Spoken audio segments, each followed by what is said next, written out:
It appears that we're live on YouTube, and it gives me a check that we're live on LinkedIn. Nice. But we'll do a little bit of banter, witty and or boring, before we start the actual stream in a couple minutes. So normally we have, let's see, I don't think we have any viewers yet, so we're fine. We're live on both. Are we live on both? Yes, sir. Fantastic. Yeah, I never know. Like YouTube goes pretty quick, but then LinkedIn is always a big delay. So I think YouTube was the one that was natively integrated first, right? To StreamYard. Oh yeah, I mean, but YouTube's like a mature platform. LinkedIn's still in beta.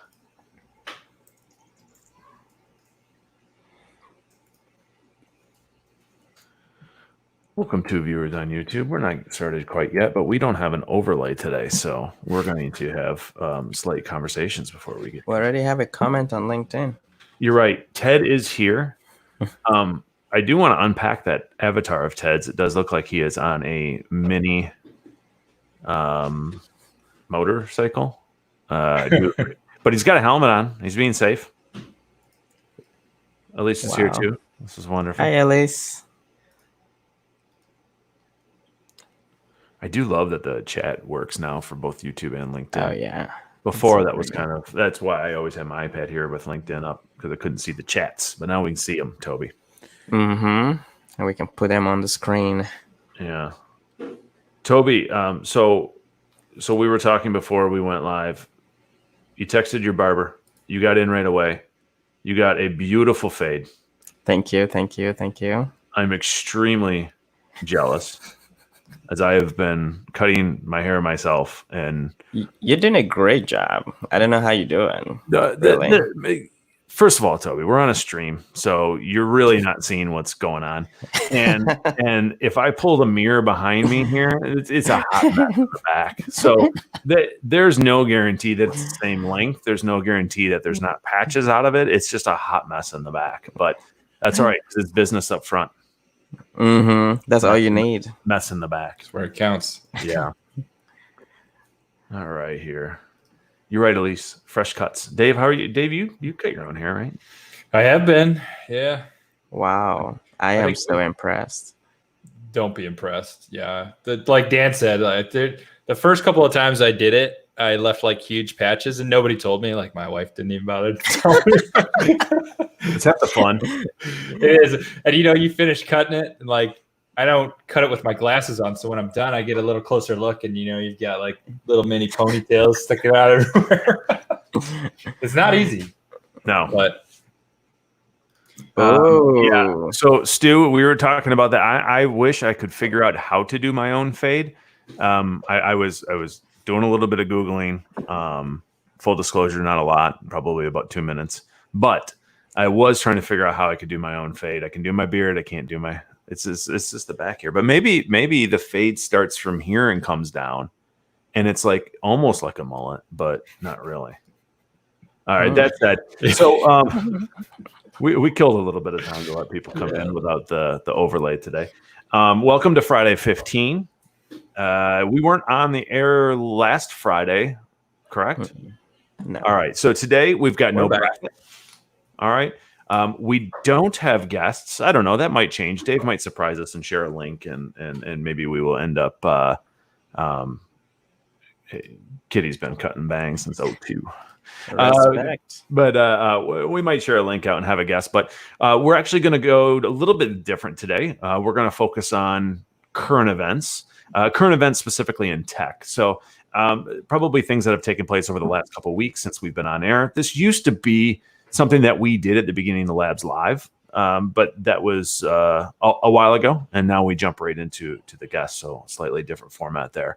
Don't forget, before we kind of get going in this, if you're watching, subscribe, bell icon, follow us on LinkedIn. We've got content coming out frequently. Correct, Dave? Indeed. Okay. Yes, follow us on both. All right, man of many words. Toby, let's jump in to our first event, and this one was a rough one. Okay, Cloudflare. It went down. Were you affected at all, by the way? So at the time I don't use Discord or play League of Legends or use any Shopify stuff, so it didn't affect me.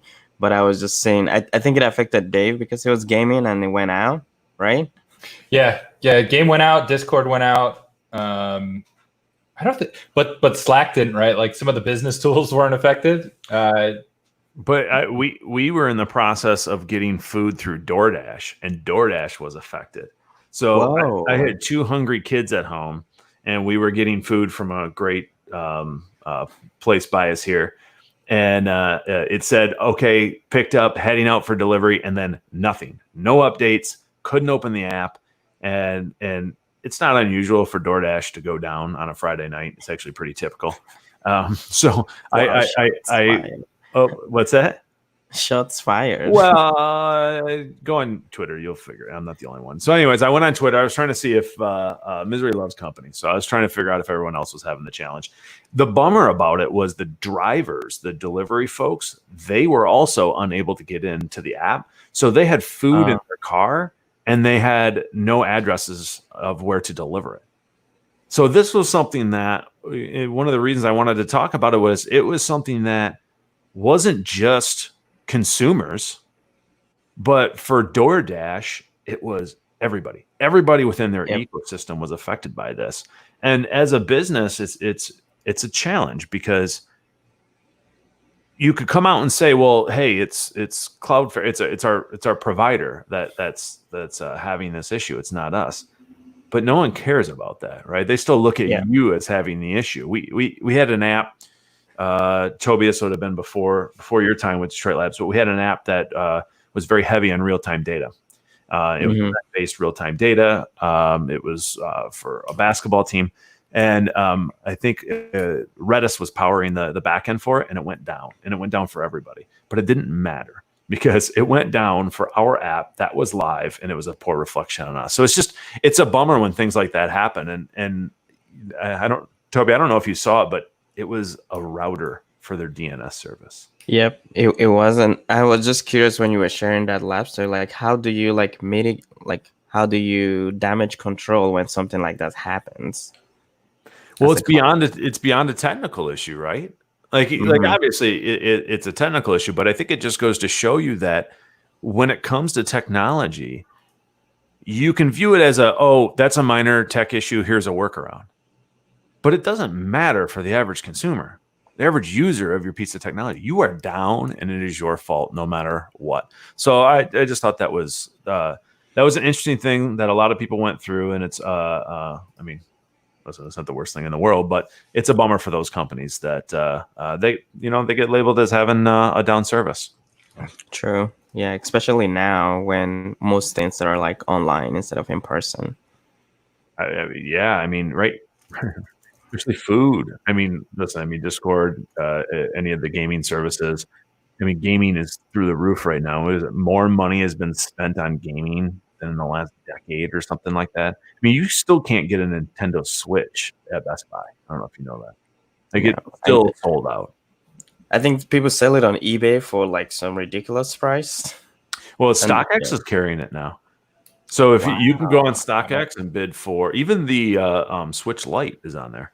Wow. I will be right back. Yeah, I don't really know how I feel about that. I like going to StockX for shoes, but I don't know how I feel about, even though I get it, right? Like, demand's high, supply's low. Stock market for things. Well, exactly. And it was created because when the demand does get high and the supply gets low, then that drives the price up. And now you have a market that is causing price to go up, and you have a place that you can sell it. So, I mean, I get it, but it's still a bit of a bummer. On the video game side, this was one of the things that I was surprised is maybe the better word here. Surprised that it's news, and that's Mario Kart for iOS. I don't know if it was Android as well. I know for sure both. It was both. They started supporting landscape mode, and it was interesting because it says finally getting landscape mode. So I'm a little out of the loop, I think. On Dave, you got it pulled up here. All right. You want me to add, or can you add? I need you to. Okay, I'm here for you. Whoops. it's And I gone. canceled it. I canceled it while looking to see if I could add.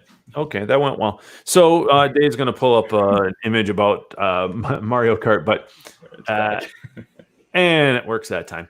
But it's interesting because you have an entire experience that looks like it's based off of portrait, and yet you have many users that are looking for landscape. And Toby, as a developer, right? Mhm. I mean, how hard is that to convert from, we can ignore what kind of technology they used, whether it's native or whether it's using Unity or something like that. How difficult is it switching from, a portrait locked experience over to landscape? I think like it really depends on like the project and how like the UX is, or the UI and the UX approach from day one.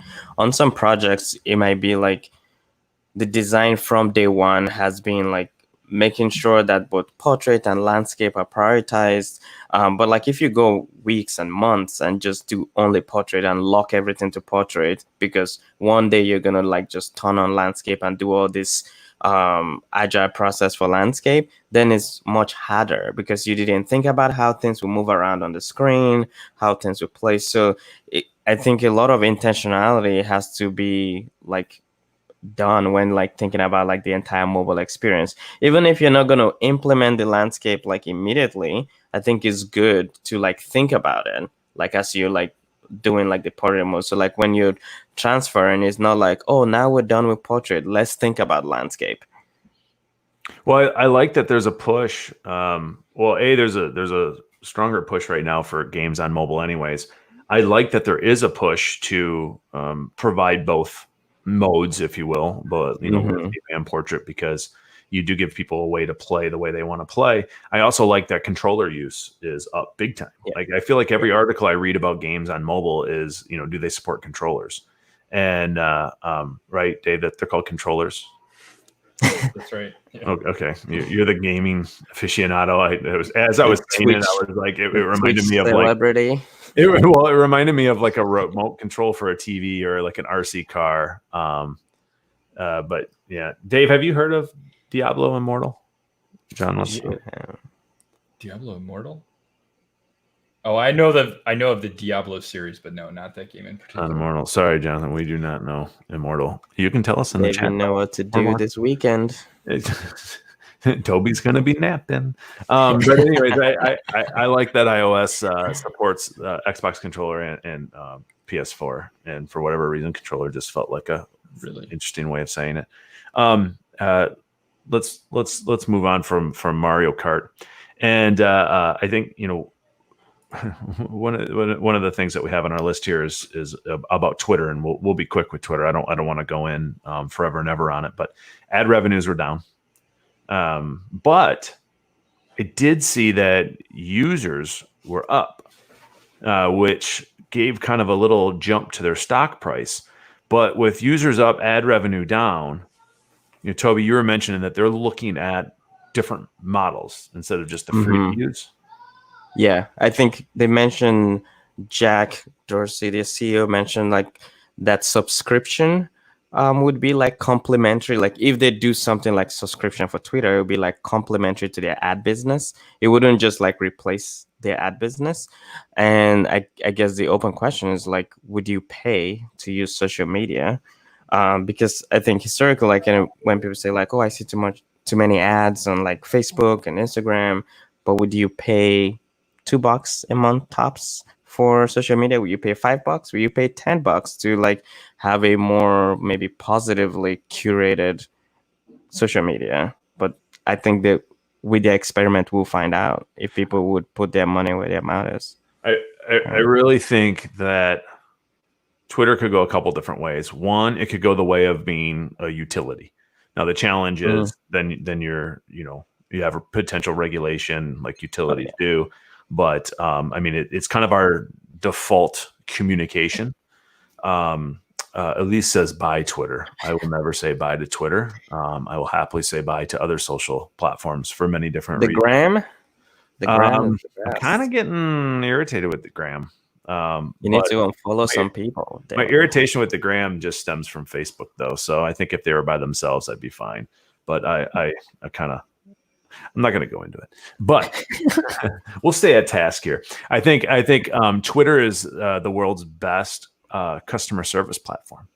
So at the very least, I think it would be interesting that brands would pay to be on Twitter to have premium features for customer service, because I feel like when your traditional customer service platforms don't work, you don't get the results that you want, you immediately go to Twitter. So I could definitely see something like that in the future here. All right, let's move on from Twitter. We have a strong Twitter not liking person in Elise, but I do believe out of all the social media platforms out there, Twitter's my favorite. It's got a lot of nastiness, but I still like it. All right, Shout out to IG. I'm gonna hit on one small thing here. Slack has filed an antitrust complaint over Microsoft Teams in the EU. EU is always ripe for antitrust, and Microsoft is not their first rodeo in the EU. And I think it's interesting because Slack has kind of an uphill battle in a lot of ways going against Teams, because Microsoft has so many clients that are part of the Office 365 platform that just default they get Teams. So it feels like they don't even have to try to sell Teams to companies because it's just there. I think that's what this suit is about. That's the problem. I have to, yeah. I mean, that I get it. I get why you would do it. Although, I mean, if I'm Slack, I don't really know how you have a leg to stand on there. They have a suite of tools that they offer. I mean, it is what it is. But have you ever tried to remember your username for Office 365? Oh, no. I'm pretty sure it's like a 32 character length email. It's like on.microsoft.com/don't use this anymore because period, you'll never get in and this is terrible. And then if you reset your password, it'll be a year to get in. But I think that is just interesting because you do see on the internet a lot of people that are saying Microsoft Teams has better customer penetration than anybody. And it's like, yeah, of course, it comes with Office. It's kind of forced on you. Yeah, once upon a time, Internet Explorer was like that, but they did lose. To Chrome. Yeah. Have you used Edge? I heard it's a good browser. Well, they make it for Mac OS. That's why I was wondering. I'm not trolling right now. I've heard it's a good browser. So maybe Mary Beth makes a really good point. Pay monthly to eliminate harassment on Twitter. I think that is a fantastic point, and I think I agree with you, Mary Beth. I think people will pay for that. I think it's interesting. All these different streaming services really show what people will pay for, right? When all these came out, everyone, Netflix came out and that was great. And then everyone was going to follow suit. And they're like, oh, people aren't going to pay for this many streaming services because we're going to go right back to what it used to be like with cable. That is not the case, right? If it provides value, people are willing to pay for it. And if you imagine if it's $2 a month to have Twitter in a non-harassment mode, that could be a wonderful experience. And it's I always liken it to the gym membership. If it's small amount per month, it's like a gym membership. You forget about it. Yep. All right. Uber's going to launch U.S. grocery deliver this month. Toby, do you know anything about it? Or Dave, is that one of yours that you know something about here? It looks like we got a couple grocery ones on here. It's a mix of both. I think Uber launched that, and then they also bought Postmates in the same week, probably.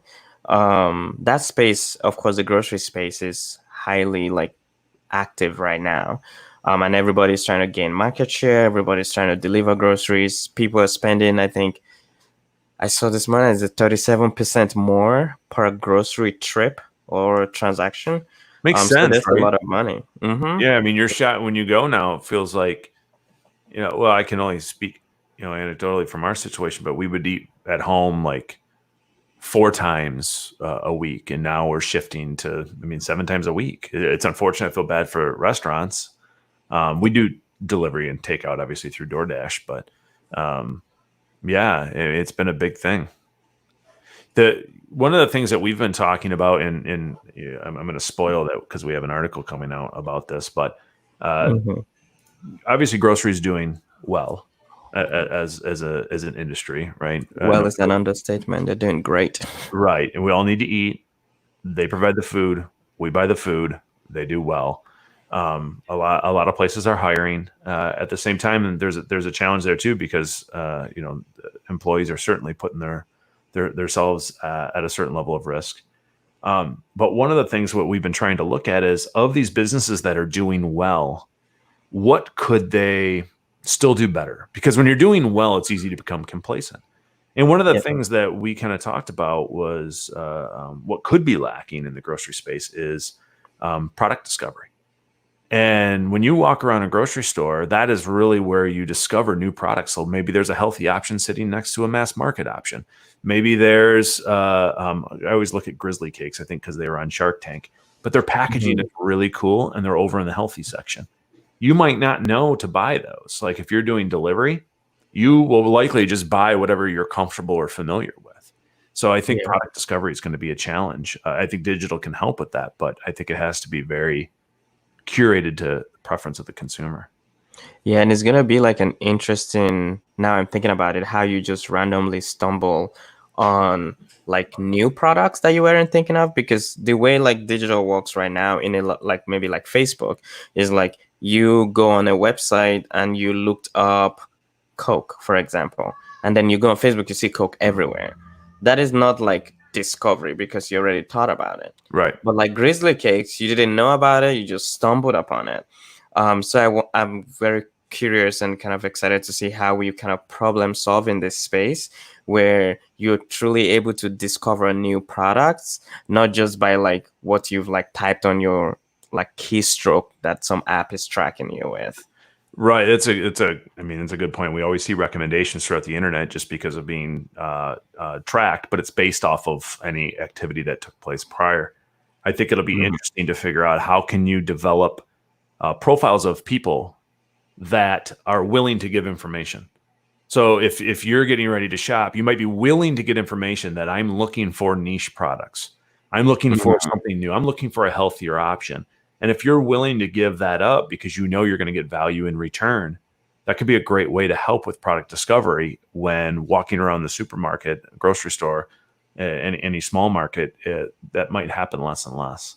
I am going to mention a couple different things. Kitty brings up the fact that Marco Polo is going paid. I did see that. I thought that was kind of interesting. Marco Polo, if you're not familiar, you take little videos and you send them to people and you talk in like little short video messages. It will be interesting to their paid service. I think it came out like 3 weeks ago. It'll be interesting to see if that gets adoption. The other piece of this too is Mozilla came out with a VPN service this week based off of WireGuard. I don't know, Dave, you were using Firefox for a while, weren't you? Mm-hmm. Yeah. It's still in the rotation of browsers. He uses Safari mostly. Oh, yeah. I try Safari sometimes and then it doesn't load pages. And so I go back to Chrome. Not. Yeah, same. I mean, Chrome takes over my entire computer, but it works. Right now, my computer is sounding like a spaceship. It's about to take off because of Chrome. Yeah, of course. But this one's interesting because Mozilla, they very much talk about privacy being their main piece. I think the fascinating thing with browsers, if we can, kind of have a jump off here on browsers, but I think the fascinating thing is so many browsers are fast. So many browsers render web pages just fine now, right? So how do you distinguish yourself? And I think Mozilla obviously is focused on security and privacy, and this is another a great feature. But even on top of that, where big money is at is Safari, and they are 100% focused on privacy. Right? They talk about speed and all that's great, except for when you launch it and it takes off. I mean, I don't know. Maybe I just have bad luck. Sorry. But they're focused on privacy, and it's just kind of interesting that even browsers are finding angles in the world to focus on. Yeah. All right. We are at 24 minutes, so Friday 15 is now Friday 15 hours. But what's that? We did it 24 for the July 24th edition, so that's appropriate. That was incredibly fast, Toby. That was fantastic. Thank you. I appreciate that. We're going to hit on one more thing, and then we're going to let everyone go with their day, as if we're taking up their time. But iOS 14, it just came out, I don't know, developer beta just came out about a month ago. We're on developer beta 3 right now. I'm assuming public beta 2. Yep. Public beta 2, I think the last time I checked. Yes. So the only thing I'm going to bring up on this, you can go anywhere and look at all the features, and the widgets are nice. App library is fine. There are definitely some good things going on here, and and everyone's going to say, "Oh, Android's had that forever," and I don't care.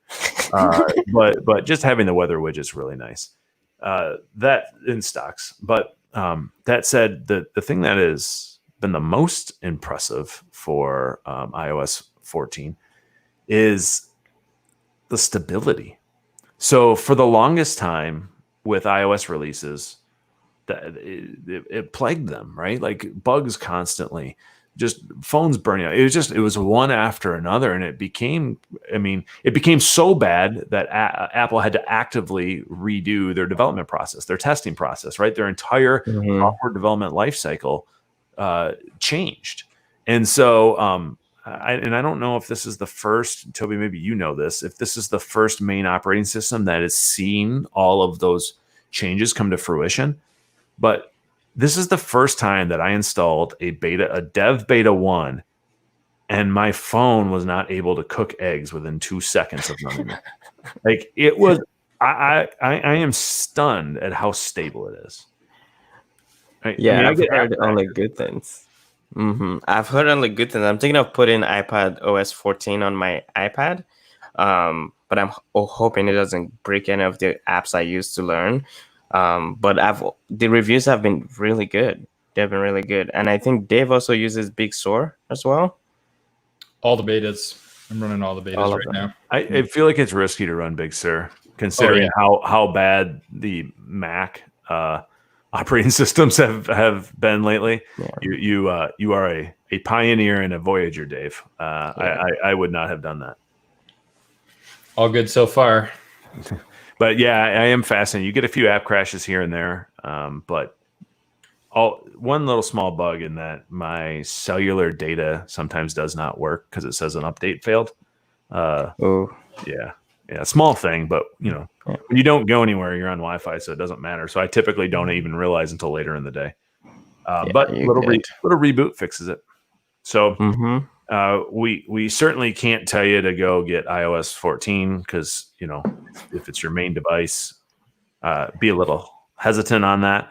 But it's very stable. We share it only because it's impressive to see how well their software development process is working right now. It's always encouraging. All right. Agreed.